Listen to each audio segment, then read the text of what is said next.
I was 79 years old the morning I realized $91,300 had vanished from the life I'd spent 5 decades building. Funny thing is, I didn't feel the shock all at once. It came in waves, first confusion, then heat behind my eyes, then that old ache in my chest that I used to blame on the Army rations they fed us back in '64. It was June 12, 2022, a Sunday, around 8:30 in the morning. I remember because the Cardinals game was starting at 11, and I always liked to make a pot of Folgers before settling into my recliner. My little house in Springfield, Missouri, was quiet except for the hum of the window AC unit pushing through the already thick heat. I just opened my laptop, an old Dell that still carried dust from my garage, because my Social Security deposit was supposed to hit the day before. I typed in the password slow like I always do, mumbling the letters under my breath. The screen loaded. Then the numbers blinked up at me. $1,047.82. That didn't make any sense. Last time I checked, maybe 2 weeks prior, I had a little over $92,000 in that account. It was my safety net. My wife, God rest her, always said, "Harold, keep a cushion. Life hits harder when you're old." Well, life damn sure hit. At first I thought maybe I'd clicked the wrong tab. I rubbed my eyes, leaned in close like the numbers might change if I stared long enough. Nothing. Just that sickening balance sitting there like a punched-in tooth. "You've gotta be kidding me," I muttered. I clicked the transaction history, and that's when the breath left me. 6 months. 6 months of slow siphoning, $2,000 here, $3,500 there, a $5,100 transfer labeled auto repair, which I damn well knew I hadn't paid. Then came payments to names I didn't recognize. Bright Path Wellness, EZ Credit Holdings, J&M Logistics. I felt my hands start to shake, not from age, though Lord knows age doesn't help, but from something deeper, something hotter. Someone had been draining me like an old gas tank. Just then my phone buzzed on the table. A text popped up from my grandson, Tyler. "Tyler, morning, Gramps. Remember to take your water pills. Love you." I stared at the message so long the damn screen dimmed. A week earlier, he'd stopped by, big smile, helping me carry groceries from the truck, talking about how proud he was I was finally letting him help with my online banking. He said the two-step verification was confusing to older folks and he could handle it for me. He said it with that soft voice people use when they're trying to make you feel safe. Back then I didn't think much of it. I'd been having trouble with passwords and the bank's new security system, and he was family, my daughter's boy, the kid I taught to bait a hook on Table Rock Lake when he was 6. Now that text felt like a slap. My stomach did a slow, heavy turn. I felt sweat gathering under my flannel even though the AC was running full blast. The room suddenly felt smaller, narrower, like the walls were pressing in. "No," I whispered, but even I didn't believe myself. I zoomed in on the transfer history again. Buried between the withdrawals was something else, a series of approvals sent to a secondary number, a number I didn't recognize. My phone rang then, nearly making me jump out of my skin. It was my neighbor, old Mrs. Henson, calling to remind me about church potluck next weekend. I let it go to voicemail. My throat was too tight for talking. Instead, I picked up my phone and called the bank. After the usual maze of press 1 for English, I finally got a representative named Melissa. Young voice, sounded like my granddaughter's age. "Sir, can you confirm your date of birth?" "April 4th, 1943. "And the last 4 of your social?" I gave it to her, heart thudding. There was a pause, just a few seconds, but it felt like hours. "Mr. Wallace, I see multiple high-amount transfers flagged for review. Can I ask, did you authorize someone else to manage your account recently?" I swallowed hard. The truth tasted bitter. "My grandson helped me set up the online stuff, just to make it easier." "I understand, sir, but it looks like a secondary device was added on January 3rd. Did you approve that?" "No," I said, my voice barely coming out. "I sure as hell didn't." Her tone changed, professional but with an edge of concern. Mr. Wallace, I want to be very clear. Based on what I'm seeing, this could be an ongoing case of financial exploitation." That sentence hit harder than a punch. I gripped the edge of the table, knuckles whitening. I wasn't stupid. I wasn't senile. But there I was, a breath away from 80, looking at a 6-month trail of theft I somehow hadn't seen happening right under my nose. My ears rang. My heart slammed against my ribs. And in the middle of it all, that damn text from Tyler hovered on the screen. "Love you." I stared at it until everything inside me hardened into something sharp. Because in that moment, I knew two things for certain. One, this wasn't a mistake. Two, I was going to find out exactly how deep his hands had been in my pockets. And I was going to make him answer for every last dollar.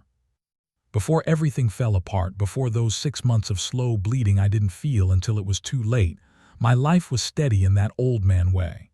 Predictable, quiet, mostly good. I kept myself moving because a man who stops moving at my age tends to stay stopped. Back then my days had a certain rhythm you could set a watch by. I'd wake up around 6:15 every morning, old army habit that never let go, shuffle to the kitchen in my slippers and make a pot of Folgers in that old metal percolator I've had since '81. The house usually had that cool Missouri morning feel, a little damp from the night air sneaking through the window frames. I'd take my mug out to the back porch, sit on the same creaky wooden chair, and listen to the neighborhood wake up. Birds. Cars, the slow rumble of the trash truck every Thursday. I wasn't lonely, not really. My wife Mary passed back in 2014, lung cancer, 28 years of marriage, and she still said she'd never forgive me for smoking in my 20s, but her memory was thick in that house. Her knickknacks on the shelves, her floral curtains, the quilt she made me in '92 folded at the end of the couch, enough to make the place feel full, even when it was just me. My daughter Caroline checked in on me once or twice a week. She worked long shifts at Mercy Hospital over on Cherokee Street, so most nights she came by after 9, tired but smiling, saying, "Dad, you eating enough?" and giving my pantry that judgmental once-over only daughters can pull off. I teased her about acting like her mother. She always laughed the same way Mary used to, too little snort at the end. Then there was Tyler. He was 23, working part-time at a used car lot on Sunshine Street, trying to figure out his next steps, as Caroline liked to gently put it. He dropped out of Missouri State after 2 semesters, said college wasn't his vibe. I didn't push. I wasn't one of those grandfathers who thought a man ought to come out of the womb knowing his purpose. Hell, I worked 3 different factory jobs before settling at the John Deere plant in '72. Tyler used to come by pretty often, sometimes twice a week, sometimes more if he needed to borrow tools or grab leftovers Caroline told him I had. He'd plop down on my couch, kick his shoes off without asking, and flip through Netflix like he owned the place. But I didn't mind. Not then. You want to know the sad part? I liked having him around. "Gramps, you really still wear this old Timex?" he'd joke. "Still keeps time," I'd say, holding up the scratched face. "Can't say that about your fancy phones." He'd laugh, shake his head. "Man, you're vintage." Vintage? I thought it was affectionate at the time. Now it stings. Looking back, the first warning signs were small. Little things I shrugged off because you don't expect your own blood to walk you into a ditch. Like the day in late December when he came over with Starbucks, my favorite Black Pike place, even though I never understood paying $5 for burnt beans, and said, "Gramps, they're changing all the online banking systems next year. It's confusing even for us younger folks. You want me to help set up the new security stuff?" I remember waving him off at first. "I've been doing my banking longer than you've been alive." "Yeah, but these new systems are tricky," he'd insisted.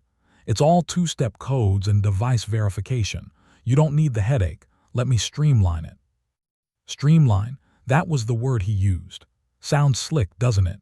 I should have paid attention. But when you're 79 and your fingers don't work the way they used to, and every site wants a new password with uppercase this and symbol that, well, help feels like help. So I handed him the laptop, trusted him, watched him click around like he was doing God's work. "See," he said after a few minutes, "all good now. I set it so any alerts come through me, that way you're not bothered." I chuckled then. "Nice of you." Someone's gotta look out for you, he said, patting my shoulder. Looking back, that moment feels like the first thread tugged loose from the whole damn sweater. But here's the thing. Before the betrayal, I didn't see Tyler as some threat. I saw him as the kid who spent summers in my backyard spraying the hose everywhere except where I told him to. The kid who got mustard all over my truck seat at a Cardinals game. The boy who cried on my porch steps when his dog died and leaned against my side like he used to when he was small. That history blinds you. It makes you see what you hope is still there. January came and went. Missouri winter, gray skies, icy wind cutting through your jacket like it's made of paper. I didn't pay much attention to my accounts. I paid bills on autopilot, bought groceries, kept the lights on. I trusted the system, trusted my routine, trusted Tyler. Then February hit. My truck battery died. I didn't think twice when Tyler said, "Hey, I'll order the replacement online, you rest." I figured he used my card because that's what we did sometimes. In March, I slipped on the back steps. Nothing serious, just bruised my hip, and he said, "Gramps, you need a medical alert subscription. I'll take care of it." He said it so sweet, like he was saving my life preemptively. By April, he was checking my mail, just so nothing important gets missed. By May, he had keys to my house. By early June, well, you already know what I found. People like to think betrayal comes with a bang, something dramatic, but in real life, it's quiet, soft. It feels like kindness, the sort of kindness you don't question until the ground's already gone from under your feet. I remember one night in late spring, we sat on the porch watching fireflies flicker over the lawn. Tyler leaned back in his chair, hands behind his head. "You ever think about moving into a retirement place, Gramps?" he asked casually. I frowned. Why would I do that? "Well," he said slowly, "it might be easier, less stress. Plus, if something happened and you weren't able to keep up with stuff." I didn't like the way he said that, stuff, stretching the word like it meant something bigger. "You saying I'm slipping?" I asked. He laughed too quick. Nah, just thinking about the future." Future? Now I wonder whose future he meant. Back then, though, I brushed it off, because love makes you stupid. And grandfatherly love, well, that's the stupidest kind of all. You want your grandkids to turn out better than their parents, better than you. You want to believe they're good. You don't think they're counting the dollars in your account like vultures circling a carcass. If I'd paid attention sooner, if I'd checked my balances more, if I hadn't handed him that laptop on a cold December morning. But thinking like that'll rot a man's brain. I learned that the hard way. Because by the time I finally opened that laptop on June 12th, the damage was done. $91,300 gone. And all that help Tyler gave me, every bit of it had a price tag I never saw until too late. But don't worry, I wasn't done, not by a long shot. The thing about getting old is people expect you to doubt yourself. And I'll admit, when I first saw those missing funds, part of me wondered if maybe I'd screwed something up. Maybe I clicked the wrong button. Maybe I did authorize something and forgot. God knows I forget my glasses on top of my head twice a week. But the first real crack, the one that cut through all that fog, came 2 days after I discovered the missing money. It was June 14th. Hot already by mid-morning, the kind of thick Missouri heat that sits on your chest. I was sitting at the kitchen table with my laptop open again, staring at the bank transactions like punishing myself might bring the money back. My coffee had gone cold, my back ached, and I kept hearing Melissa's voice in my head. This could be ongoing financial exploitation. Exploitation, that word stayed with me, felt like poison in my gut. Around 10 o'clock, there was a knock at my door, 3 quick taps, the way Caroline always knocked. Sure enough, when I opened it, she was standing there in her hospital scrubs, still smelling faintly of hand sanitizer and lavender lotion. "Dad," she said, stepping inside before I even asked, "I got your message. What's wrong?" I'd left her a voicemail that morning telling her I needed to talk, and now that she was here, the dam inside me cracked a little. "Sit down," I said. She looked at my face, then at the laptop, and her expression shifted. Concern mixed with something tighter, fear maybe. "What happened?" I turned the screen toward her. Look. She leaned in, her brow furrowed, her mouth fell open. Dad, what is this? It's my account, or what's left of it. She scrolled. I watched her eyes race across the screen, the way her fingers trembled just a little. When she got to the January entries, she stopped. What are these transfers? She asked quietly. I swallowed. You tell me. She kept scrolling. Dad, these are thousands, her voice cracked. Tens of thousands. I know, I said. She looked at me then, really looked at me, and I saw the hurt in her eyes. Not anger, not yet, but the raw ache of being blindsided. Did you authorize any of this? She asked. No. Then who? I didn't say it. I didn't have to. The name hung between us like fog. Tyler. Her face went pale. Dad, no, he wouldn't. Caroline, I said quietly, don't defend him before you know the truth. But he's your grandson, she whispered. And I thought he acted like it. Silence settled over the room, heavy, suffocating. I could hear the AC kicking on and off, the faint rumble of a lawnmower 2 houses down, the ticking of the old wall clock Mary bought at a yard sale 20 years earlier. Finally, Caroline pushed back from the table. We need the bank on speaker, now. So I called.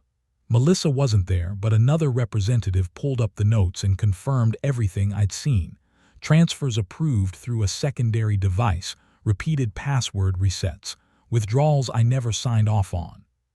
Caroline paced the kitchen, hand pressed to her forehead.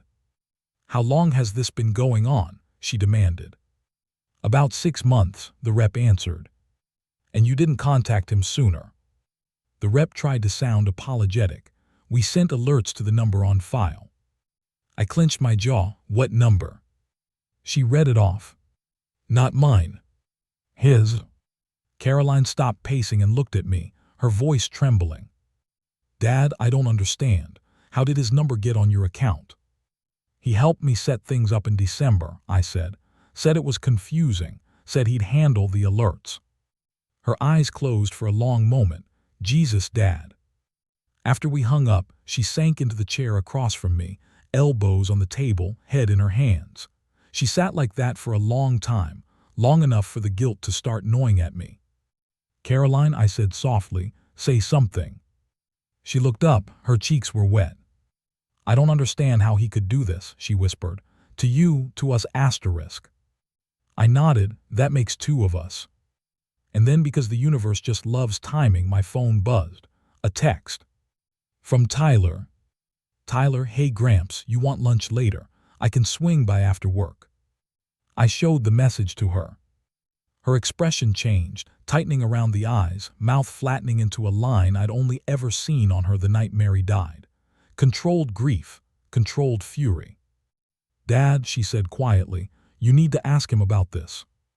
I intend to. No, she said firmly, you need to do it smart, calm, careful. I raised my eyebrows. You think I'm gonna hit him? No, she said. I think you're heartbroken, and people say stupid things when their heart breaks. I sighed. He needs to answer for this. He will, she whispered, but we need proof. That was the moment, the first real crack, not in my trust, because that had shattered 2 days earlier, but in my denial. Until then, some part of me still clung to the idea that this might be a mistake, that maybe someone hacked his phone. Something, anything, to keep me from believing my grandson, the kid I taught to ride a Schwinn in that very driveway, had robbed me blind. But hearing it all laid out, hearing the bank say it, hearing Caroline see the same ugly truth, it broke whatever hope was left. Still, there was one more thing that pushed me over the edge. That afternoon, after Caroline left for her shift, I called Tyler. Hey Gramps, he answered, cheerful as spring. What's up? Need you to come by, I said. We gotta talk. Sure, he said. Everything okay? Just come by. He arrived 20 minutes later, slipped inside like he always did, tossed his keys on the table, helped himself to a soda from the fridge. Man, it's hot out, he said, cracking the can. What's up? I stared at him, really stared, and for the first time I noticed how he wouldn't quite meet my eyes, how he kept glancing at my laptop on the table. "You been helping yourself to my account?" I asked. His hand froze halfway to his mouth. "What? You heard me." "Gramps, what? No, why would you even think that?" I didn't break eye contact. Money's missing, almost $100,000. His face went through a series of micro-expressions. Shock, fear, calculation, all in 2 seconds. Whoa, that's crazy. Maybe it's fraud." "It is," I said, "but not the kind you're thinking." He swallowed, throat bobbing. "You're accusing me." "I'm asking you," I said quietly, "did you touch my accounts?" He forced a laugh. "Gramps, come on, you think I'd steal from you? You're like my favorite person." "Tyler," I said, voice shaking now, "look me in the eye and tell me you didn't do this." He did look at me then. And he lied. "No," he said, "I didn't." But his eyes flicked down and left, the same tell he had when he was 10 and swore he didn't break my lawn gnome. That was the moment, the exact moment, I felt something deep inside me harden into resolve. I'd been lied to before in life, by bosses, by politicians, by friends, but never by family, never by someone I held when he was barely big enough to fit in one arm. "All right," I said finally, "we'll figure it out." He relaxed too quickly. And that's when I knew. Tyler had no idea the hole he'd dug for himself, no idea what was coming, no idea that the grandfather he thought was too old, too slow, too trusting was none of those things anymore. Up until that afternoon, some tiny, stubborn part of me still clung to the idea that maybe Tyler had just panicked, that maybe he got in over his head, maybe he borrowed a little too much, maybe he had some stupid plan to pay it back later. Something dumb, something young, something fixable. But the moment everything truly shattered, the moment the truth became bone-deep and undeniable, came 3 days later. It was June 17th, late afternoon, hot enough to fry an egg on my truck hood. I'd spent the morning pacing the house like a restless dog, replaying Tyler's face, his fake confusion, his too quick relief when I backed off. I'd barely slept the night before. Every time I closed my eyes, I saw the number. $91,300. And every time I opened them, I saw his smile. Around 2 o'clock, I finally forced myself out of the house. I drove down to the bank, the brick Columbia Federal on Campbell Avenue. The place smelled like printer ink and stale coffee, the way banks always do. The AC was blasting so cold it made my knees ache. A young guy in a navy polo waved me to a chair. "Mr. Wallace, I'm Trevor. Melissa told me you might be coming in." I nodded. "I need to see everything, every withdrawal, every login, every authorization." "Of course," he said, typing fast. "We printed your full records." He handed me a folder about as thick as a church bulletin. He walked me through line after line, January, February, March, like a slow-motion autopsy of my dignity. But the killing blow didn't come from the transfers. It came from a single printed page, the very last one in the stack. "Here," Trevor said gently, tapping it. "This is where a new beneficiary was added to your account." I frowned. "Beneficiary? You mean someone who gets the funds if I—" "Yes, sir." I felt my blood run cold. "Who?" He didn't look at me at first. That told me everything. Then he turned the page and slid it toward me. "Beneficiary primary. Tyler James WLLAC. Added March 28, 2022. Authorization. Verified device on file." For a moment the whole room got quiet, too quiet. My ears rang. My vision tunneled. I felt the paper under my fingers going soft from the sweat collecting there. "I didn't sign this," I whispered. Trevor swallowed.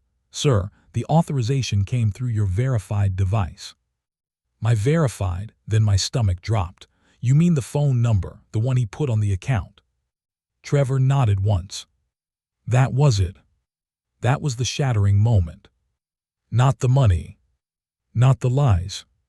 The fact that my grandson, my fishing buddy, my porch sitter, my Sunday afternoon chatterbox, had taken steps to profit from my death. That was when something broke clean through me. I leaned back in the chair, felt cold sweat rolling down my spine. I could taste something metallic in my mouth like pennies. My fingers tingled. "You okay, Mr. Wallace?" Trevor asked softly. I nodded, though I was. "Can I take these?" "Absolutely." I gathered the papers like they were evidence from a crime scene, which, in a way, they were. When I walked out of the bank, the Missouri heat hit me like a wall. The parking lot shimmered. I had to put my hand on the side of my truck to steady myself. For a second, I thought my heart might give out, but it didn't. Old heart's tougher than it looks. I sat in the driver's seat for a long time with the engine off, staring at that beneficiary page. I read it over and over until the ink practically burned into my memory. Tyler had planned for more than my money. He'd planned for after.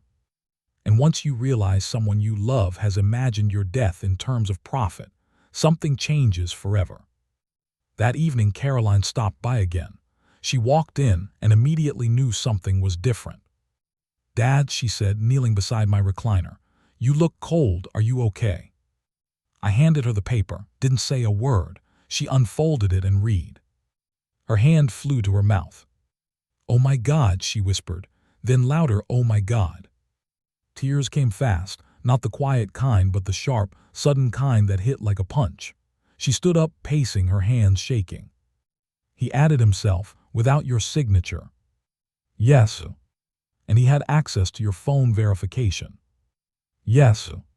"And Dad," she pointed to the lines, "this says primary beneficiary. That means her voice broke, "I'm not even listed."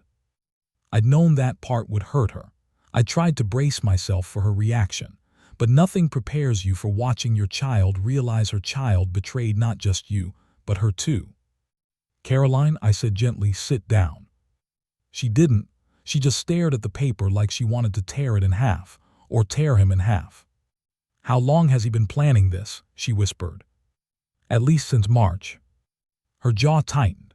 She looked at the paper again, then at me, and her voice dropped to a low, fierce whisper I'd only heard once before, during a custody fight with her ex-husband. "We're taking him down." I nodded. "We will." "No," she said sharply. "I mean properly, legally, thoroughly. We do this by the book." I watched her pace again, twisting her fingers.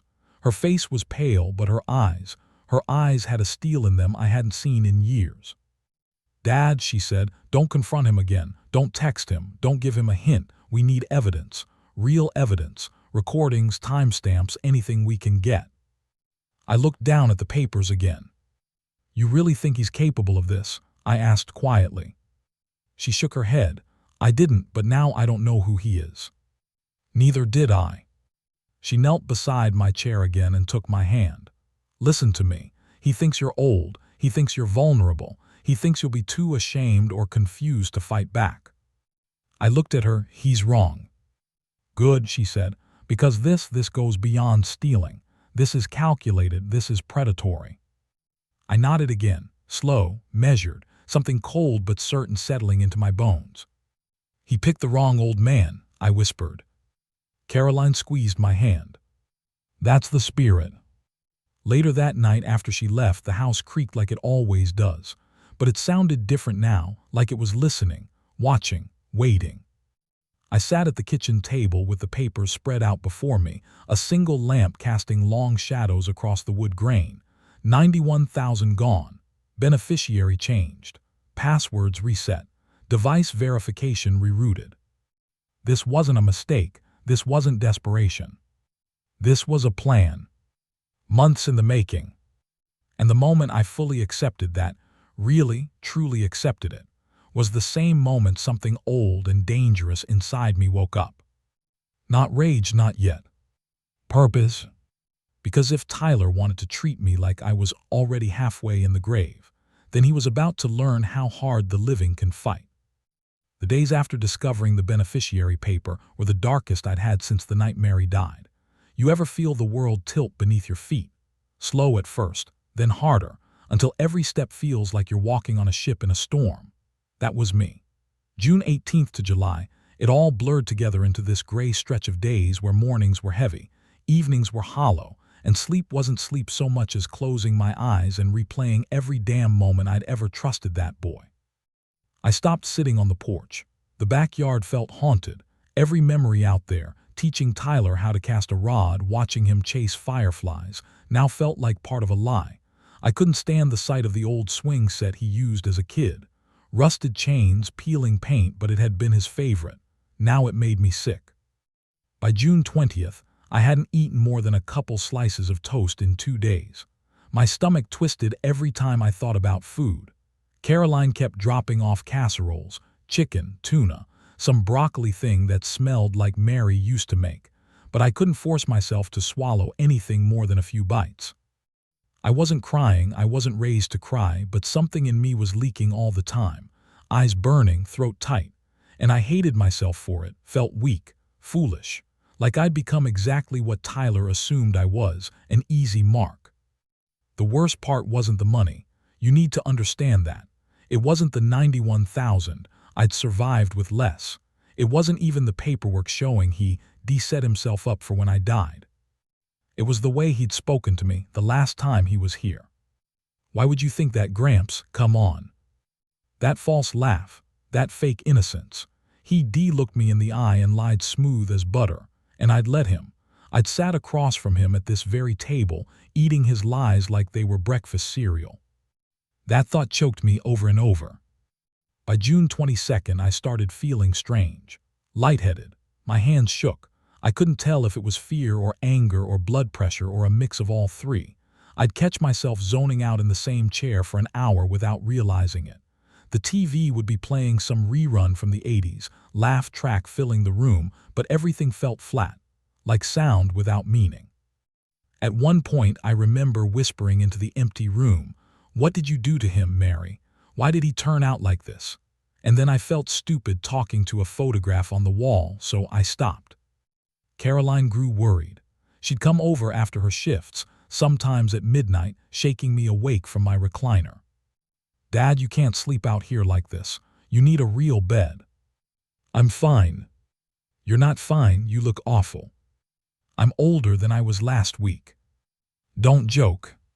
One night she sat across from me, her voice low and scared. "Dad, I'm afraid he might come back." I blinked. Why? She swallowed. "Because people who steal that much, they don't stop, and if he thinks you're onto him, I won't let him in." "But what if he has the spare key?" That hit like a brick. I'd forgotten I gave him that. I got up right then, walked to the drawer, grabbed the hammer, and smashed the little metal lockbox where I kept the spare inside the house. The sound was sharp, metal cracking, wood splintering. Caroline flinched. "Dad." "No one else gets keys again," I said. My voice sounded colder than I meant it to. She didn't argue. But even after that, I didn't feel secure. You ever feel watched? Not literally, but like someone out there is planning the next step while you're sitting still. I kept imagining Tyler's face, not the boy I raised, but the young man who added himself to my account behind my back, the man who smiled while emptying me out. I started having this recurring thought, quiet at first, then louder each day. What if he put something else in my name? What if he opened accounts? What if he took loans? What if I'm already in deeper trouble than I realize? The idea burrowed in like a tick. By June 26th, I checked my mailbox 5 times a day. Sometimes I'd stand out there in my slippers, scanning the street like a man expecting a tornado. Bills came, flyers, VA appointment reminders, nothing from banks or debt collectors, but my mind kept imagining envelopes with balances I didn't know about. At night, I didn't sleep. I'd lie awake listening to every creak of the house, convinced someone was on the porch, convinced Tyler was trying to sneak something else past me. The house had never felt so big or so empty. Shadows stretched long on the walls. Every noise sounded like footsteps or a door latch or something worse. On June 29th, around 3 a.m., I found myself sitting on the edge of my bed, staring at my old army duffel in the closet. I hadn't touched it in years, still smelled faintly of canvas and motor oil. For a moment, I thought about grabbing it, packing it, leaving the house entirely, going somewhere he couldn't reach. But that wasn't me. Running wasn't me, never had been. Still, the thought scared me. Because if the world can push an old man to the point where he's ready to flee his own home, that's when you know something's broken. Then there was the guilt. God, the guilt. I kept asking myself the same questions on repeat. How did I not see it? How did he get this far? Was I getting senile? Was I slipping? Would Mary be ashamed of me? That last question tore at me the hardest. One night I grabbed her old photo, the one of us in '89 at Table Rock Lake, her hair blowing in the wind, both of us squinting into the sun. I held it so tight my fingers left smudges on the glass. I'm sorry, I whispered. I should have been stronger. But that wasn't true, was it? Strength isn't about not falling.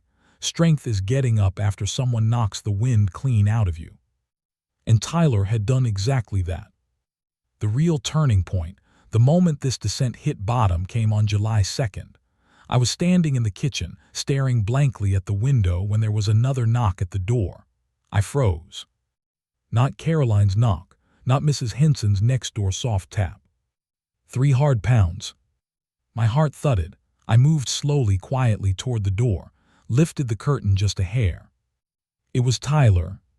He was smiling, standing there like nothing had happened. Like we were still friends. Like he hadn't left a crater in my life. I didn't open the door. Gramps, he called, you home? I stayed silent. He knocked again, harder this time. Come on, I know you're in there.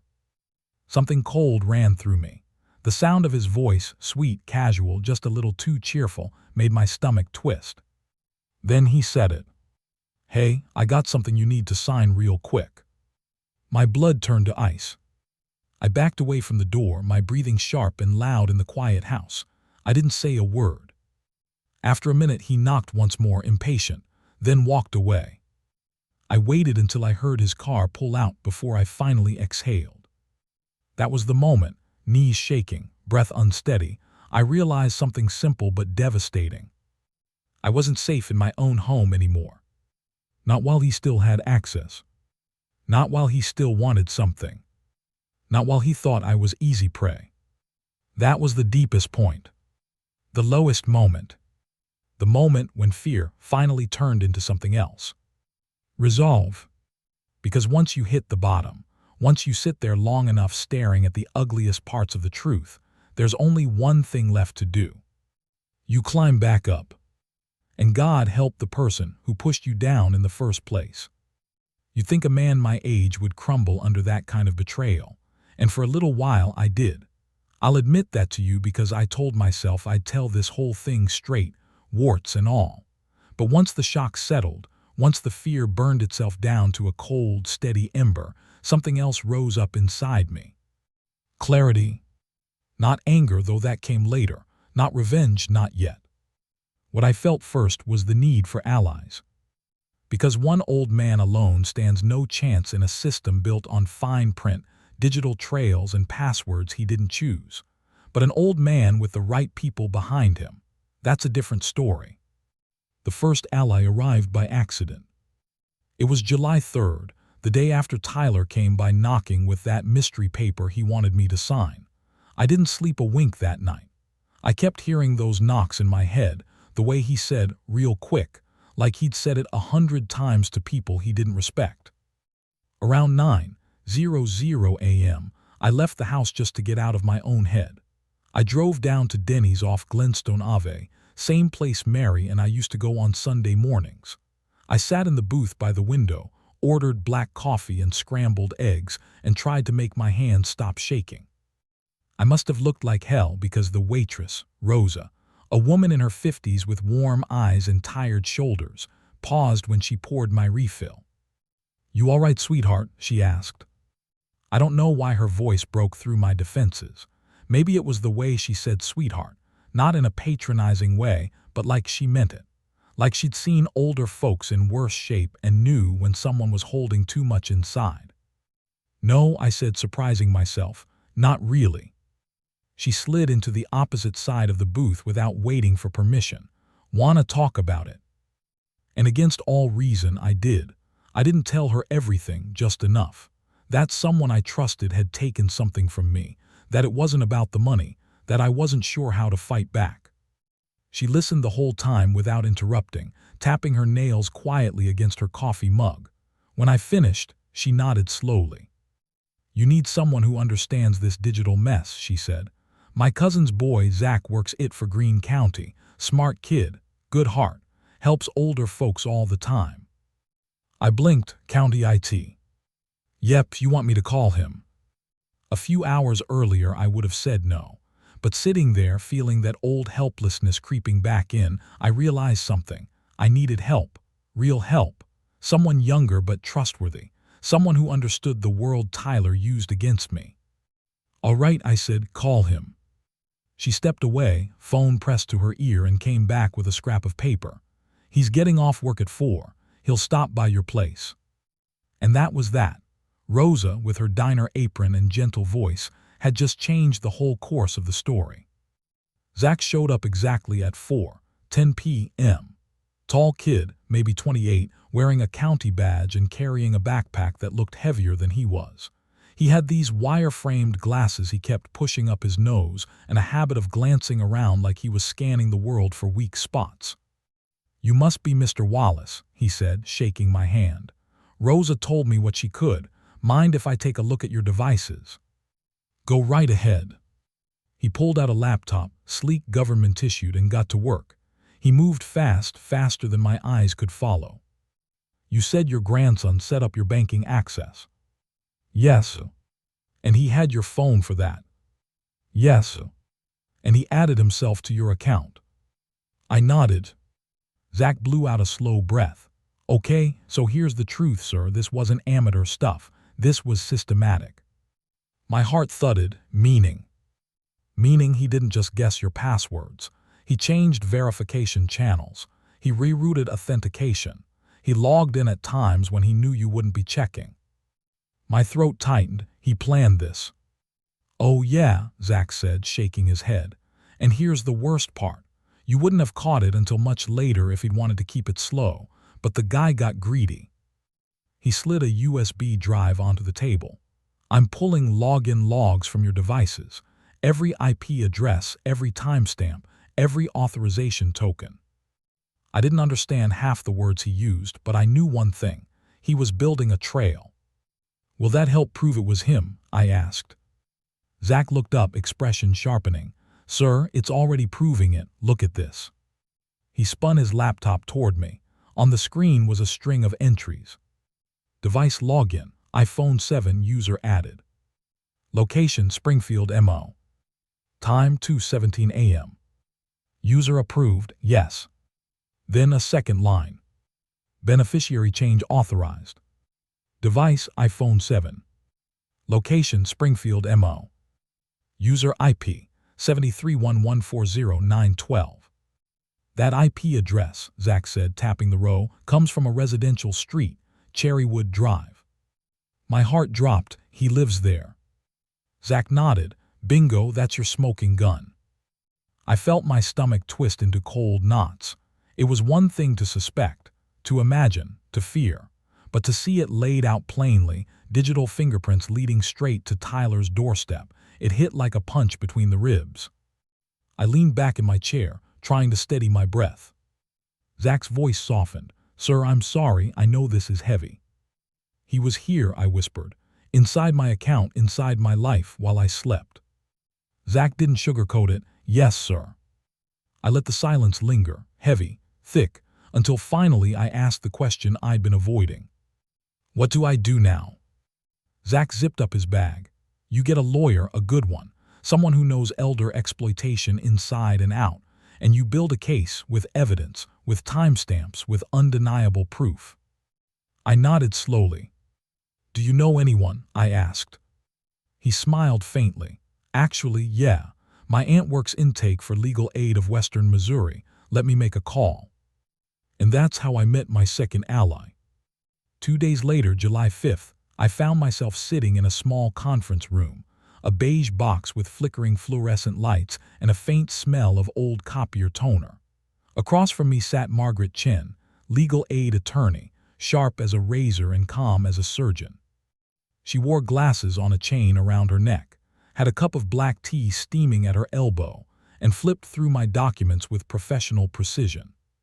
When she reached the beneficiary page, she tapped it twice. Mr. Wallace, she said, this is very serious and very winnable. My chest tightened. Winnable. She nodded. He left a digital trail a mile wide. We just have to gather every piece before he knows we're watching. And then what? And then, she said with cool certainty, we cut him off at the knees. I swallowed hard. Legally. Oh yes, she said. But make no mistake, this will hurt him more than anything you could do with your fists. I sat there, hands folded, feeling something bloom inside me. Not hope, not exactly. Something stronger, something steadier. Margaret went on. First, we secure your accounts. Then we freeze his access. Then we document everything. And then we let the authorities take it from there. Authorities? I asked. She leaned forward. Mr. Wallace, this isn't just theft. This is elder financial exploitation. In Missouri, this can involve Adult Protective Services, the county prosecutor, and if the amounts are large enough, she tapped the 91,000 figure, the federal government. I felt that down to my bones. She closed the folder. But before any of that happens, we gather, meticulously, quietly. He cannot know what's coming. I nodded. He won't. Margaret smiled slightly, this sharp, knowing smile that told me she'd seen 100 cases like mine and most didn't end well. But this one, she believed in it already. And that belief lit something in me I hadn't felt in weeks. Strength. Real strength. When I left that office, the sun was setting. Missouri dusk, pink sky bleeding into purple over the tops of the strip malls. The air smelled like cut grass and fried food from the Sonic across the street. I stood there a while, breathing it in. I wasn't at the bottom anymore. I wasn't alone anymore. Zach with his keystrokes. Rosa with her kindness. Margaret with her sharpened law. A strange little army forming around an old man who'd been blindsided. And as I got into my truck, gripping the wheel with steady hands for the first time in weeks, a thought came to me clear as day. Tyler wasn't ready for this. Not for me. Not for what was coming. By the time July rolled into its second week, the fog had lifted. The fear, the shaking hands, the sleepless nights, all of it hardened into something colder, something sharper. I wasn't stumbling around in the dark anymore. I had a mission. And Margaret, God bless that woman, laid it out like a battle plan. Mr. Wallace, she said during our second meeting on July 10th, the next phase is positioning, making him believe nothing has changed, making him feel safe. I frowned. You're asking me to pretend. She folded her hands neatly. I'm asking you to play the role he expects, weak, confused, unaware. It stung, it really did, but she wasn't wrong. Tyler saw me as an easy mark, the kind of old man whose mind drifts off like dust in sunlight. If he suspected a thing, one thing, he'd pull back, cover his tracks, maybe even destroy evidence we hadn't gotten yet. So I nodded slow, heavy, all right. Margaret studied my face for a long moment before speaking again. He's been manipulating you for months. Now you're going to manipulate him. I didn't argue, I just said, tell me what to do. The setup began small. The first thing I did was simple. I stopped locking the front door during the day. Margaret told me to. If he's bold enough, she said, he might try to come inside again. That's a crime in itself. We don't encourage him, but we do make it easy for him to hang himself. Her words, not mine. So on July 11th, around lunchtime, I cracked the front window for airflow and left the door unlocked. I felt exposed, naked, vulnerable, like someone had peeled the siding off my house, but I followed instructions. I also left my laptop open on the kitchen table with the screen dimmed, not locked, not off, just sitting there like bait. Inside, hidden by the window frame, was a small recording device Zach had brought me, a little black square no bigger than a pack of gum. These are used by code inspectors, he told me, placing it under the lip of the table. Motion activated, records audio automatically. Legal? I asked.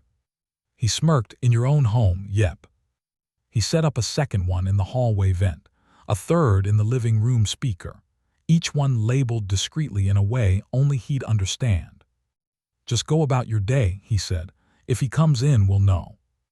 I didn't ask how many times he'd done this. I didn't want to know. The second step was harder. I called Tyler. Margaret insisted on it. You need to sound unsure, she said. Vulnerable, not accusatory, not sharp. I can do that, I told her. Good, because we need him to feel confident. People who are confident make mistakes. So on the evening of July 12th, around 6:45 p.m., I picked up my phone and dialed his number. My heart thudded the whole time, felt like someone tapping a hammer against my ribs. He answered on the third ring. Gramps, hey, too cheerful, too quick. Tyler, I said, letting a little tremble into my voice. I could use some help with the laptop again. Something's off. There was a pause, a subtle calculation he tried to hide. Yeah, like what? Just something with the bank stuff. I think I clicked the wrong thing. Yeah, he said lightly. I told you that site's confusing. Want me to come by? Please. Another pause, then, sure thing, Gramps, I'll swing through tomorrow. Afternoon, okay. Anytime, I said. Cool, love you. I forced out, love you too. When I ended the call, my hand was shaking so badly I had to set the phone down on the counter. Margaret's voice echoed in my head. You need him comfortable. Zach's voice followed. People like him think they're smarter than everyone else. God help me, I hope they were right.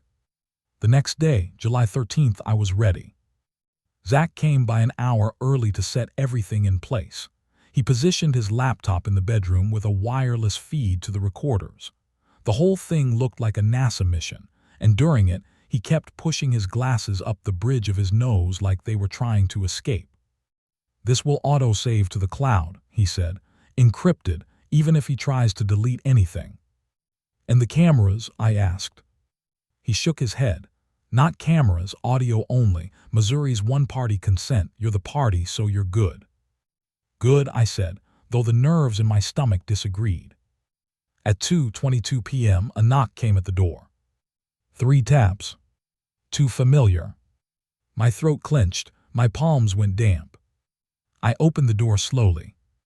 Hey, Gramps, Tyler said, breezing inside like he owned the place.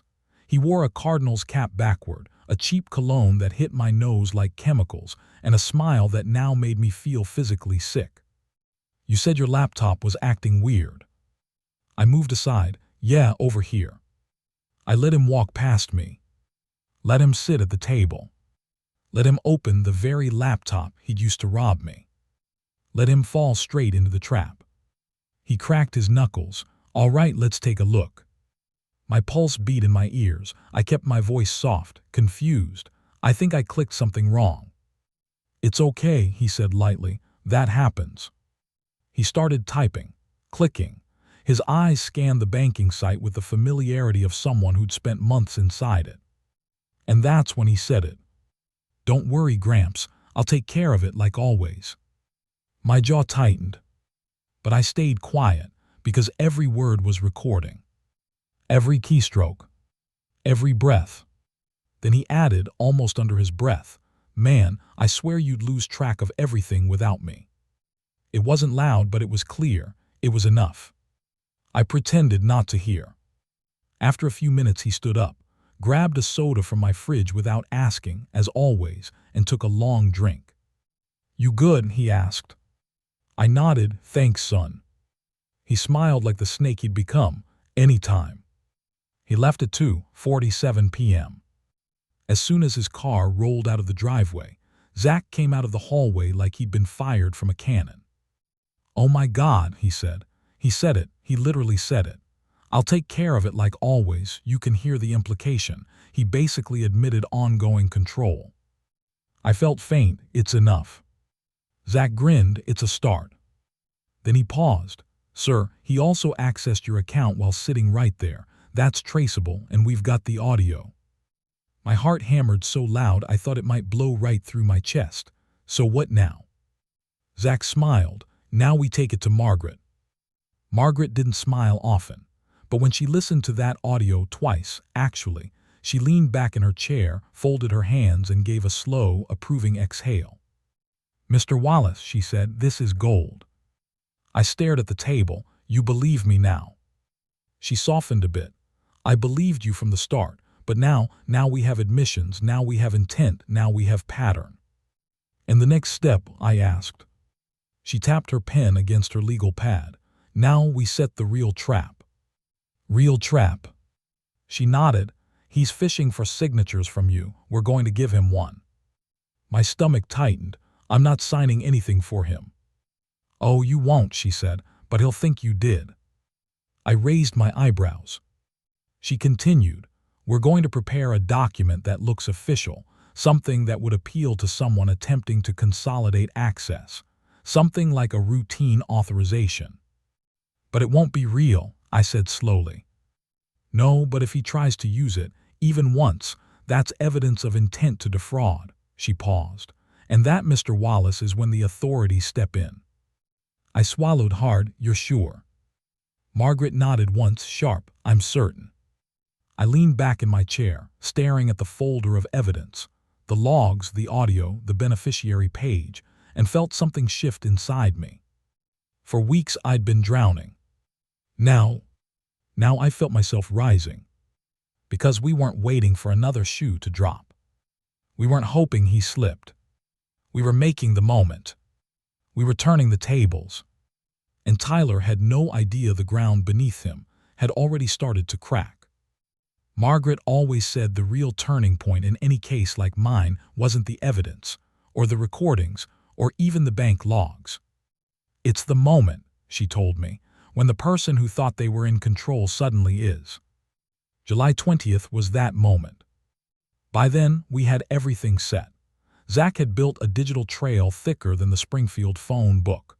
Margaret had drafted the bait document, clean, convincing, and just official-looking enough to lure a greedy thief without crossing into anything illegal.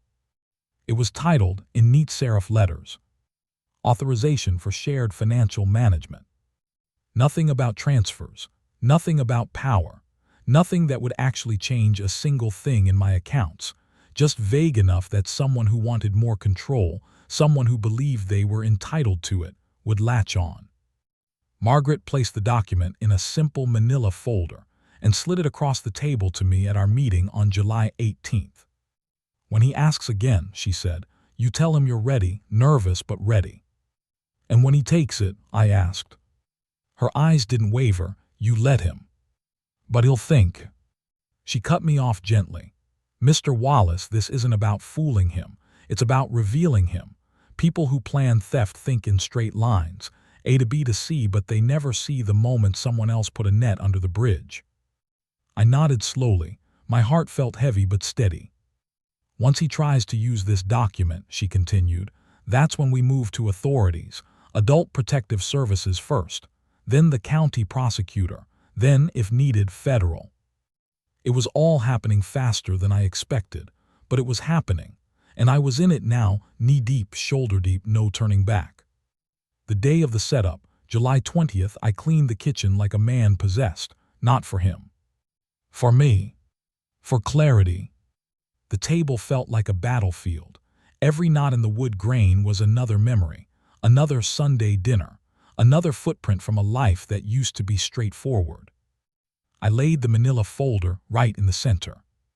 Not hidden. Not obvious. Just present. Waiting.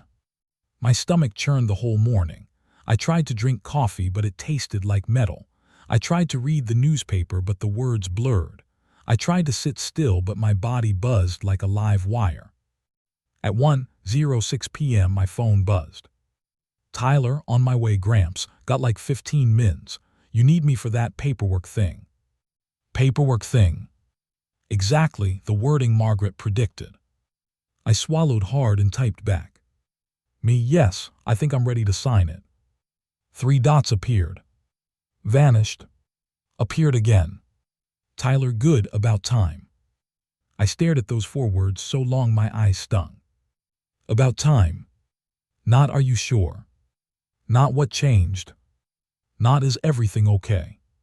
No. Just entitlement. Just expectation. Something inside me went cold. He arrived at 1:23. Same backward Cardinals cap, same cheap cologne, same phony good grandson smile plastered on his face. "Hey, Gramps," he said, breezing in like a salesman. "So, you ready?" I forced a small nod. "Yeah, been thinking about it a lot." He spotted the folder immediately. His eyes flicked to it like a crow spotting something shiny. "That it?" he asked casually. "Yeah," I said. "Margaret helped me understand a few things." He stiffened slightly. "Who's Margaret?" "Someone from legal aid," I murmured. His eyes narrowed, not in suspicion but in annoyance. "Gramps, you don't need lawyers for simple stuff like this. I told you." He stopped himself when he realized he was sounding irritated. He softened his voice. "I mean, I can handle it. I've been handling it." I looked down at my hands, made myself tremble just enough. "I know, I'm grateful. I just thought it'd help to have things clear." He didn't care about my explanation. His gaze was locked on the folder. "Can I see it?" "Of course." I slid it toward him like it weighed 100 pounds. He opened it quickly, too quickly, and scanned the page. His entire body changed, shoulders eased, breath quickened. "Greed has a sound. You can hear it in the way someone exhales." "This is perfect," he said, tapping the bottom of the page. "All it needs is your signature." I nodded slowly. "Should I sign now?" Yeah, he said, barely containing his excitement. "Here, use my pen." He handed me a pen, the same cheap ballpoint he always carried behind his ear. I held it between my fingers, letting my hand shake just a little. I signed carefully, deliberately. The signature wasn't binding. Margaret made damn sure of that. "Great," he said, snatching the page before the ink even dried. "I'll drop this off later and update everything." "Where?" I asked gently. "Huh? Where will you drop it off?" "Oh, the place," he said vaguely. "The place I always go, don't worry about it." He folded the paper in half, slipped it into his jacket and stood up fast. Too fast. "I'll take care of the rest," he said. "You don't need to worry about a thing." I felt my throat tighten. "Tyler." He paused. "Yeah. Does this mean you'll stop needing me to sign things?" He blinked, thinking it over. "Probably, at least for a while." "A while?" Meaning until he extracted whatever he thought he deserved. "Okay," I whispered. He smiled again. "Love you, Gramps." I nodded without saying it back. He didn't seem to notice, or didn't care, because he was already halfway to the door. The moment his car pulled off, I picked up the phone and called Margaret. "It's done," I said. She exhaled sharply. "Did he take it?" "He took it." "Good. Zach is watching for the next moves online. Bring yourself in. Bring everything." I grabbed my keys. My hands were steady now, very steady. When I reached the office, Margaret and Zach were already there. Folders open, laptops booted, like they'd been prepping for a storm. Zach tapped his screen. There it is.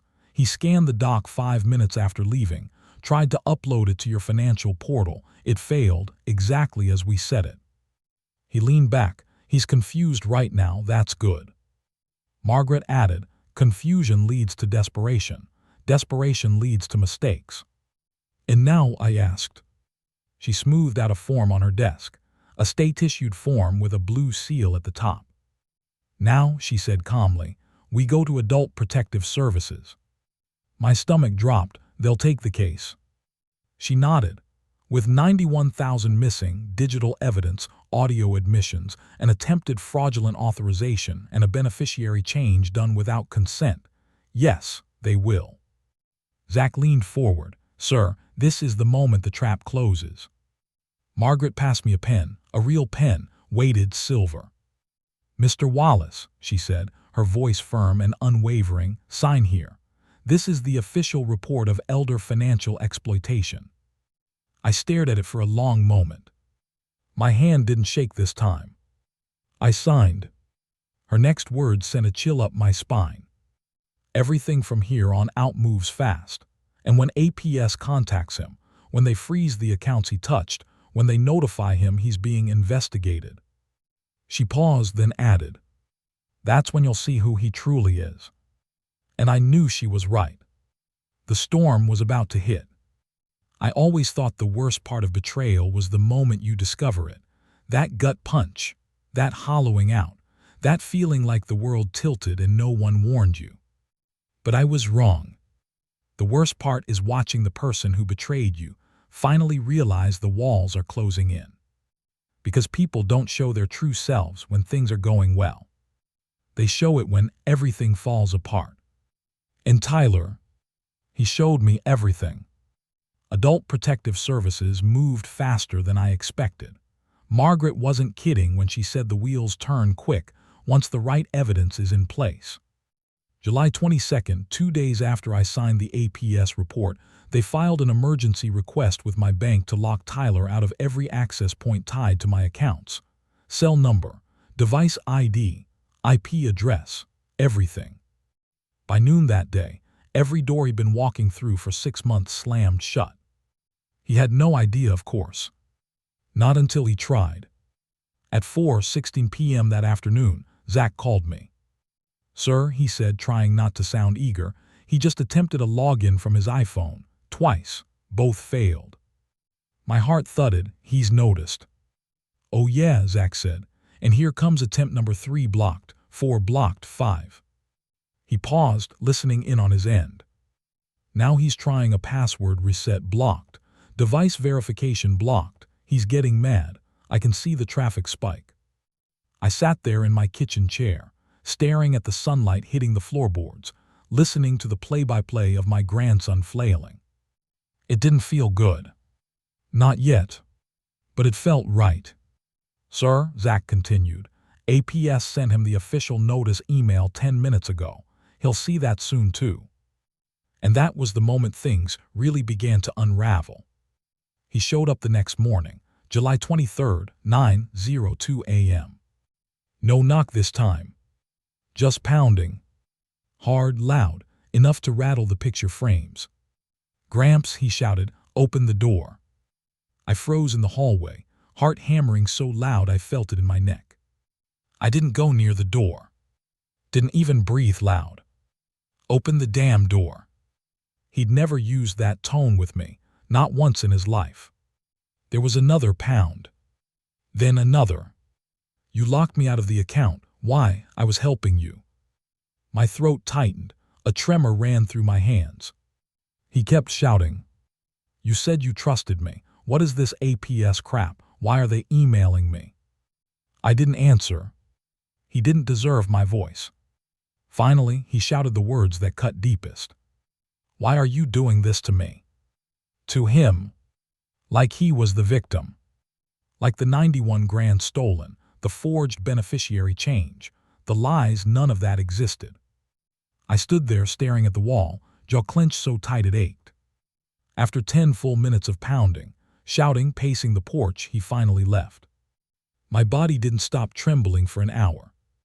By noon, he switched tactics. My phone lit up with texts. "Tyler, Gramps, please. This is a misunderstanding." "Tyler, can we talk? I'm scared." "Tyler, they said investigation. Investigation for what?" "Tyler, please call me." Margaret had warned me this would happen. When manipulators lose control, they panic. Do not respond. Do not explain. Silence is your shield. So I stayed silent. At 2:30 p.m., another text.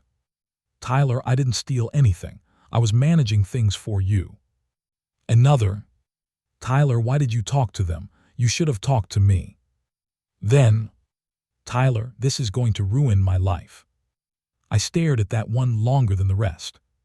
And then the next text came. "Tyler, fine, if that's how you want to play it." Cold. Flat. Like a switch flipped. Margaret had a word for that too. Entitlement injured is dangerous. She was right. July 24th, APS called me. A woman named Evelyn came by the house, mid-50s, sharp eyes behind soft lenses, the kind of person who could probably tell if someone was lying by the way they breathed. We sat at the kitchen table, all the evidence spread between us. She didn't rush, didn't interrupt, didn't treat me like a confused old man. She treated me like a witness, When she finished reviewing the logs, the audio, the beneficiary form, the bait document, she nodded slowly. "This is one of the clearest cases I've seen in years," she said.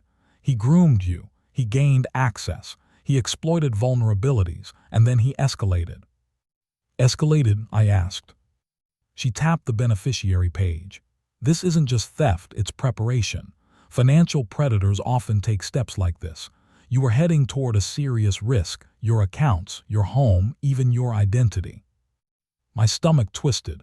Hearing it framed like that made everything heavier. Evelyn continued, her tone steady and sure. "We'll be referring this to the county prosecutor." I swallowed. "Criminal charges?" "Yes, Mr. Wallace." I closed my eyes. I didn't want it to come to this. "I know," she said gently, "but he made choices you didn't." I nodded, though part of me felt cracked open.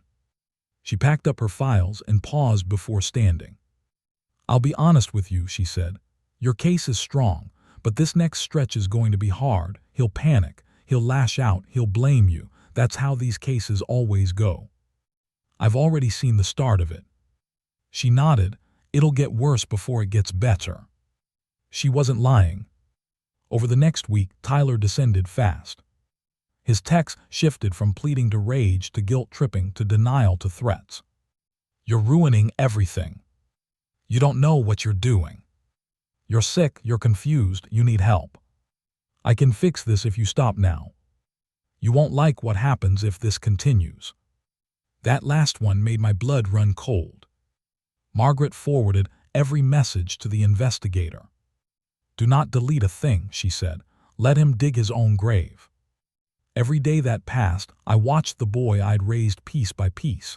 Baseball games, fishing trips, Christmas mornings, turn into someone I didn't recognize. Someone who only knew how to take. Someone who never imagined losing. Someone who thought he'd always hold the upper hand. But for the first time in months, the truth was finally settling into place. He wasn't in control. Not anymore. The unraveling wasn't mine. It was his. And once things fell apart for real, once law enforcement got involved, he'd have no place left to hide. I've told you everything straight so far, and I'm not about to soften the ending. Revenge, real revenge, the kind born from betrayal inside your own bloodline, doesn't end with cheering. It ends with silence, with paperwork, with a weight you don't put down so much as learn to carry. But it does end. The county prosecutor moved faster than I expected for a case involving an old man and a family thief. Maybe it was the dollar amount. Maybe it was the clean evidence. Maybe it was Margaret's relentless follow-up calls. Or maybe, as she said herself, your grandson left a trail so obvious it's insulting. On August 2nd, I got the call. The investigator, Officer Riley, a middle-aged man with a calm voice and a sheriff's badge worn from years of use, told me the warrant had been approved. "Mr. Wallace," he said, "your grandson is being taken into custody today for felony financial exploitation of an elderly adult, identity fraud, and attempted fraudulent authorization. You will not be required to be present." I closed my eyes and exhaled slowly. I didn't want to be there. God knows I didn't want to see it. I'd seen enough in my life: war, loss, funerals. I didn't need to see the boy I once lifted onto my shoulders thrown into the back of a cruiser. But I won't lie to you. A part of me felt something loosen, something unclench. Something like relief. I didn't hear from Tyler that day. But I heard from Caroline. She called that evening, voice raw. "They arrested him at work," she said softly. "He called me, he cried, he said it wasn't his fault." I swallowed. "I'm sorry." She let out a bitter breath. "He told me you were confused, that you made it all up, that someone tricked you." I didn't speak. There was nothing to say. Then her voice cracked. "Dad, he swore you'd forgive him. He said you always did." That one hit harder than anything else. Because it used to be true. I forgave him for little things all his life. Broken tools, missed birthdays, lies about school. But there's a difference between childish mistakes and carving into someone's life like they're a resource to mine. "Do you forgive him?" she asked. I stared at the kitchen wall a long time before answering. I forgive the boy he used to be, I said, but not the man he chose to become. She cried then, not loud, not dramatic, just the soft kind that hurts more because it's controlled. The kind that means something ended that day, whether we said it out loud or not. I love you, Dad, she whispered. I love you too. And for the first time since June, those words didn't feel heavy. They felt true. The legal process dragged on through August. Hearings, statements, bank reconciliation, APS follow-ups. Zach helped with the digital testimony. Margaret prepared every angle. I learned how to speak clearly on the record, how to describe my own life in measured sentences instead of the shaking ones I used the first week. On August 29th, standing in a small courtroom that smelled like dust and old leather chairs, I gave my testimony. The judge, a stern woman with silver hair and no tolerance for nonsense, listened closely. When I finished, she asked me one single question. Mr. Wallace, do you feel you were targeted because of your age? I answered without hesitation. Yes, ma'am, he counted on it. She nodded, wrote something down, and the hearing ended. I walked out feeling lighter and heavier all at once. Tyler took a plea deal on September 14th. Margaret called me as soon as she had the news. He pled guilty to 2 counts, financial exploitation and identity fraud. He'll receive supervised probation, restitution, mandatory counseling, and a lifetime restriction from serving as a fiduciary for any adult. I didn't speak right away. She added gently, he'll be paying back every cent. That part didn't matter as much anymore. Money can be replaced. Trust can't. What about jail? I asked quietly. Not this time, she said, but he was warned. One more incident and he's looking at real time. I nodded, even though she couldn't see it. Mr. Wallace, she said softly, you did the right thing even if it hurts. And she was right, it did hurt, but doing nothing would have hurt worse. He sent one letter. Just one.